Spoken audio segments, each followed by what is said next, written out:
Last year, I reviewed the M330 mouse from Logitech. It's a basic, cheap mouse that wasn't a strong recommendation for me. That video was widely regarded as one of my best.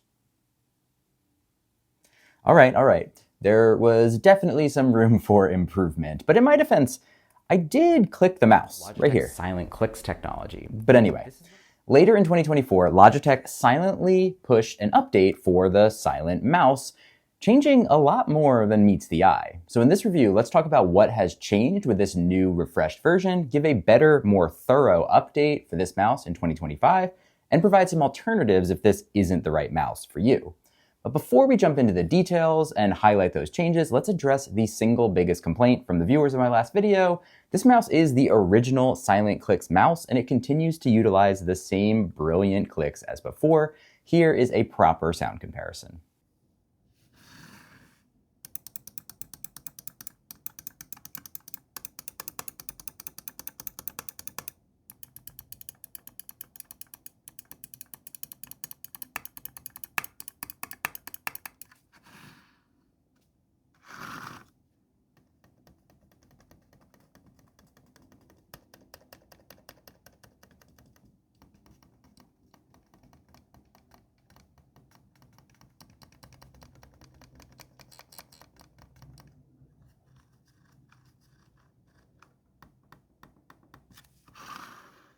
You truly can't beat those silent clicks, but if this is your first time coming across them, note that Logitech has them on a ton of mice at this point. So don't buy this mouse just for that feature, especially not before hearing the rest of what I have to say.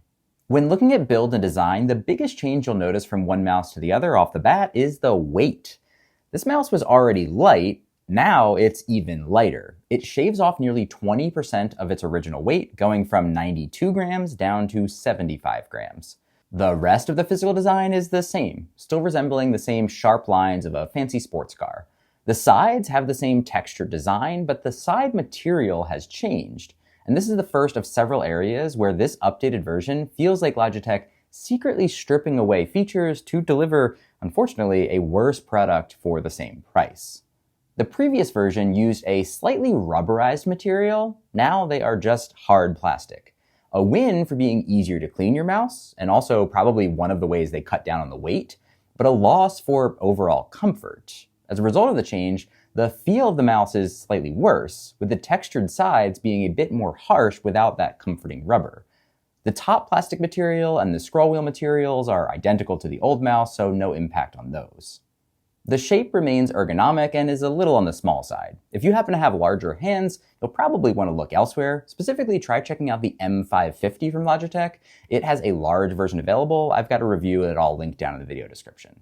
The buttons on this mouse are the same. They're still just your regular right and left clicks, plus a scroll wheel with a middle click. The colors are now black and gray, with the gray version no longer having the yellow accents that this model does. On the bottom, you have a relocated power switch and a slightly relocated and slightly smaller sensor. There's very little information about what sensor these mice actually include. My assumption is that it's simply a smaller version of the same very basic sensor used in the older version. On the specs, they still state it gets up to 1000 dpi, which is the same as the old model. In using, I don't notice any change from the sensor itself, though the feel is slightly different due to the lighter weight. Also on the bottom is the same sliding door, behind which you'll find a slot for your USB receiver and your single AA battery, which gets about 18 months of use, the same as the older model. Moving to connectivity, this is an area where I made an honest mistake in the last video, and one that I don't believe anyone caught in the comment section. I criticized this mouse for only working with the included USB receiver, and called out that it would turn into a paperweight without it. However, it turns out that the older version of this mouse could also connect to a Unifying Receiver, Logitech's older version of an all-in-one USB receiver you can use with multiple devices. This was actually an excellent backup plan to prevent this mouse from becoming useless, and it was a way that you could reduce the number of USB receivers needed if you happen to also have a compatible keyboard. This new version, unfortunately, removes that ability.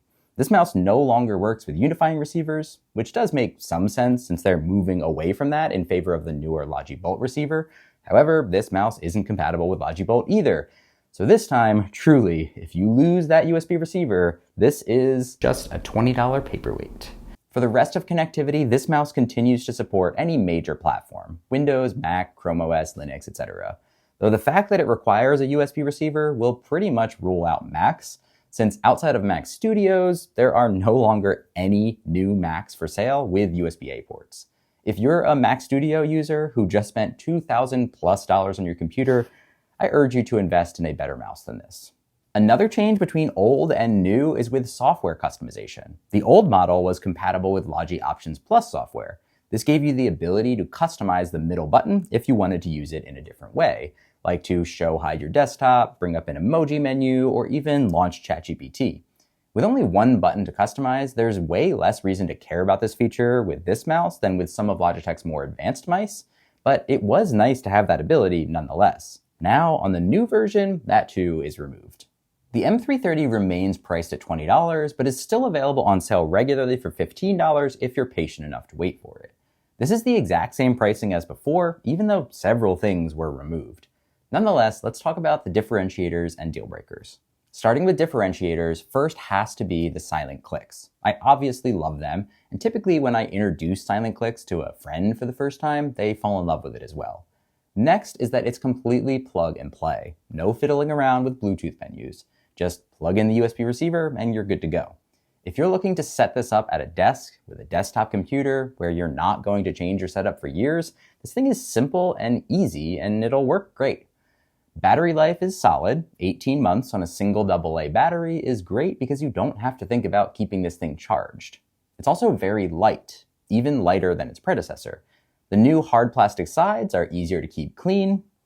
Maybe not a real differentiator, but some people out there have commented on my videos about how much they don't like soft touch materials because of their inability to clean them, so shout out to them. Finally, it does have an ergonomic shape, which is harder to find at such a low price point. For potential deal breakers, the first one has to be a reliance on the USB receiver. At one time, I had to turn in a company laptop to IT for a new one, and I accidentally left a USB receiver just like this attached. That thing was gone forever. If something like that happens with this mouse, then it truly just becomes a paperweight. There's no multi-device connectivity, which is common at this price point, but if you do have multiple computers, it's worth considering the investment of the extra money to get that feature. Next, there's no side buttons, so you've got basic buttons and a scroll wheel only. Finally, we have all the ways that Logitech has made this mouse markedly worse for the same price. They removed the rubberized sides in favor of hard plastic, which is less comfortable in my opinion. They removed the ability to use a unifying receiver as a backup plan for connectivity, which is a bit of a repeated deal breaker, but it's good just to emphasize it. They removed support for the Options Plus software. They even removed the little light on the top that turns on when you turn the mouse on and when you wake it up from sleep. Why? In general, companies need to stop doing this. There's no indication whatsoever that this product has changed from the previous one I reviewed, or potentially from previous iterations before that. Most of it is the same, yes, but there is enough of a difference to warrant some type of an indication or change in model number or something. Instead, it's the same product page with the same product name and even the same customer reviews dating back 3+ years, which is not representative for reviews of this current product on offer. It's very frustrating. Now, in my previous video, I made the mistake of dismissing this mouse prematurely and not giving it enough credit where it was actually warranted. Overall, even with the recent changes, this mouse is an okay discount option. If you've got a single computer where you won't lose your receiver, you don't care about bells and whistles like extra buttons and software customization, you can get a mouse here that has basic ergonomics and silent clicks for as little as $15. That is a fair argument. If, however, my deal breakers resonate, here are a few other options. My top alternative to the M330 is this, the M240. It's still small and light, still offers the same silent clicks, has the same great battery life, and it's even the same price. However, instead of being locked into a 2.4 gig receiver, you have a single device Bluetooth connection. And if you don't want to use Bluetooth, you can connect to a Logibolt receiver, though not included. On top of that, the sensor is better, going as high as 4,000 dpi, and it's compatible with Logi Options Plus. The cons are that it has a slightly less ergonomic shape, but instead it's an ambidextrous design in case you're a left-handed mouse user. I don't have a video on this mouse yet, but should have one soon, and I'll link that in the video description once it's done. If you're able to spend a bit more, the Logitech M550 offers silent clicks, a Bluetooth connection, and an included Logitech receiver, and comes in a small or large size if you've got bigger hands. It's $10 more at $30, and I've got a full review discussing the details, which I'll also link below. Finally, there's the Pebble Mouse 2, which is also called the M350S. Make sure you find that S because the non-S version is very different. It's also $30, has silent clicks, and includes multi-device Bluetooth, which means you can jump between 3 devices with the tap of a button. I've also got a review for that, which I will link below. So in the end, there are plenty of options out there from Logitech for a good, cheap mouse. There is a small group of you out there for which the M330 is the answer, but there's a lot of other options out there as well. One thing is for certain though, I definitely got at least one thing right in my previous review. There is one person who should buy this mouse and probably would buy this mouse. And that's someone that truly loves the color yellow, because I'm not sure we're ever gonna see another Logitech mouse made with yellow. So if that's you, 20 bucks, you should probably grab one. Since there's no more yellow option here, if you missed your chance, you may not get another. Thanks for watching. I'll see you in the next one.